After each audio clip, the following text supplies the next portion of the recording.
Hi everyone friends, আজকে আপনাদেরকে জানাবো যে ওয়েস্ট বেঙ্গল পুলিশের যে এডমিট কার্ড সেটা অনলাইনের মাধ্যমে ডাউনলোড হওয়া শুরু হয়ে গেছে।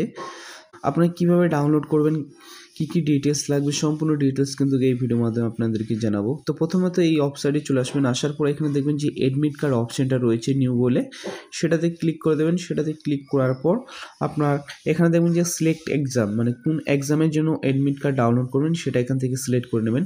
তো আমরা ওয়েস্ট বেঙ্গল যে পুলিশ রয়েছে সেটার জন্য ডাউনলোড করবো। তো এখানে ক্লিক করে নেওয়ার পর অপশান সিলেক্ট করতে হবে, তারপর গেট ডিটেলসে ক্লিক করতে হবে। গেট ডিটেলসে ক্লিক করার পর এখানে দেখবেন যে click had to the admit card download, তো এখানে আপনারা ক্লিক করে নেবেন। ক্লিক করার পর এখানে দেখবেন যে অ্যাপ্লিকেশন নাম্বার আর আপনার যে ডেট অফ বার্থ রয়েছে সেটা এখানে দিয়ে দিতে হবে। দিয়ে দেওয়ার পর এখানে যে সাবমিট অপশান রয়েছে সেটাতে ক্লিক করলে আপনার যে অ্যাডমিট কার্ড রয়েছে, আধার কার্ড বা আধার কার্ডের সাথে যে মোবাইল নাম্বারটা লিঙ্ক রয়েছে সেই নাম্বারটা দিতে হবে। তারপর ওটিপি আসবে, ওটিপিটা দেবেন। তারপর আপনার যে কাস্ট রয়েছে সেটা সিলেক্ট করা থাকবে, সেটা সিলেক্ট করার পর আপনার যে সাবমিট অপশন হচ্ছে সেটাতে ক্লিক করলে আপনার অ্যাডমিট কার্ড ডাউনলোড হয়ে যাবে। তো এটাই ছিল আজকে বড় আপডেট।